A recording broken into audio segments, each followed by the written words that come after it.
You felt lonely waiting 10 minutes for a text back. Now imagine this: no texts, no calls, no little green dot that says someone's online. Just you, a cave, and the sound of your own thoughts for potentially years. So, how did they not all lose their minds? Turns out loneliness isn't a modern bug, it's a 300,000-year-old alarm system. And understanding it explains why you still feel awful scrolling alone in bed at 1 a.m. Here's the twist: our ancestors weren't lonely because they lacked phones.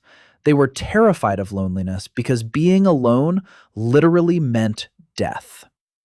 Early humans lived in tribes of 50 to 150 people, a number psychologists now call Dunbar's number. That's roughly the max number of relationships a human brain can meaningfully track. Coincidentally, also roughly the size of your extended family group chat you've muted. If you got kicked out of the tribe, no food sharing, no protection from predators, no one to help you fight off a saber-toothed cat while you finish your solo cave painting project. Exile was, statistically, a death sentence. So evolution did something clever. It wired loneliness to feel like physical pain. Brain scans show the same regions light up when you're socially rejected as when you stub your toe.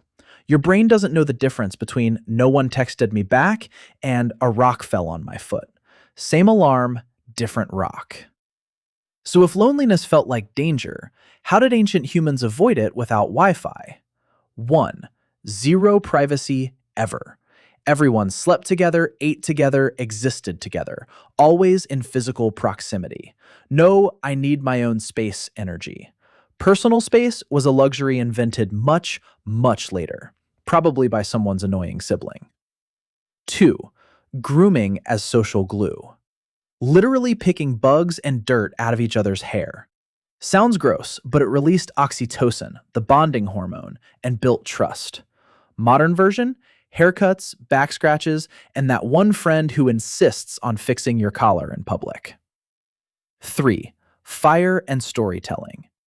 Every night, the tribe gathered around a fire and told stories, myths, warnings, gossip about who fought a hyena.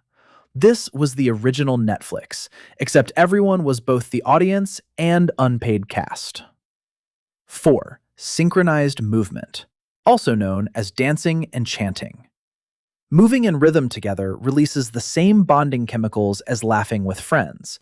It's why a concert crowd screaming the same lyrics feels euphoric, and why army marches, worship rituals, and TikTok dance trends all accidentally tap into 300,000-year-old wiring. None of this was self-care. It was survival infrastructure disguised as hanging out. Here's the punchline: your brain never got the memo that the world changed. You can have 800 Instagram followers and still feel isolated, because your ancient brain isn't counting followers, it's checking for physical closeness, eye contact, shared meals, synchronized laughter. A like isn't a hug. A DM isn't a campfire. This is also why online friendships, while real, often don't fully satisfy that ancient alarm. No shared proximity, no group grooming. Modern loneliness epidemic? Partly explained by tribes shrinking from 150 people to a nuclear family of 3. Sometimes just you and a houseplant named Kevin. So next time you're lying in bed, scrolling, feeling weirdly empty despite talking to 12 people that day, you're not broken. You're a caveman. With Wi-Fi. Still looking for the fire, the tribe, and someone to platonically pick lint off your shoulder?